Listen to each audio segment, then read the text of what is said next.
మీ parents కూడా అంతే కదా? అవునండి, చిన్నప్పటి నుండి ఎక్కడికి వెళ్దామన్నా సరే పెళ్ళి అయ్యాక మీ ఆయనతో వెళ్ళు, పెళ్ళి అయ్యాక మీ ఆయనతో వెళ్ళు అని అన్నారు. సో నేను గట్టిగా ఫిక్స్ అయిపోయాను, పెళ్ళి అయ్యాక మా ఆయనతో అన్నీ తిరిగి చూసేయాలని. సో హైదరాబాద్ నుండి ఇప్పుడు మయన్మార్ వెళ్తున్నానని చెప్పాను కదా. హైదరాబాద్ సిటీ చూడండి, చిన్న చిన్న ఎలా కనిపిస్తున్నాయి లైట్స్.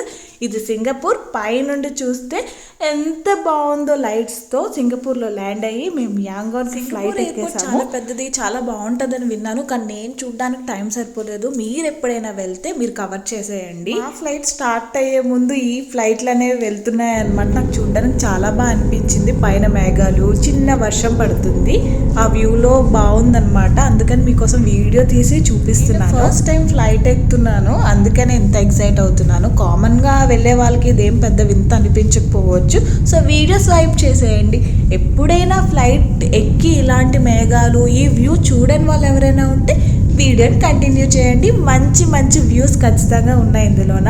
చూడండి మేఘాలు పొగలా ఎలా వెళ్ళిపోతున్నాయో. సారీ, నేనే వెళ్ళిపోతున్నాను మేఘాల నుండి. మీకు వ్యూ మొత్తం చూపించడానికి వీడియో లాంగ్ అవుతుందని నేను స్పీడ్ పెట్టి చూపిస్తున్నాను. నేను వీడియోని ఎక్కడ ఎడిట్ చేయలేదండి. ఒరిజినల్గా నా కళ్ళకి ఎలా కనిపిస్తుందో మీకు ఫోన్లో కూడా అదే చూపిస్తున్నాను. ఆ షిప్స్ చూసారా ఎంత చిన్న చిన్నగా కనిపిస్తున్నాయో. మనం దగ్గరికి వెళ్తే అవి చాలా పెద్ద షిప్స్, కానీ పైన చూస్తాం కాబట్టి చిన్న చిన్నగా కనిపిస్తున్నాయి. మనం సింగపూర్ని దాటి మయన్మార్లోకి వెళ్తున్నామన్నమాట.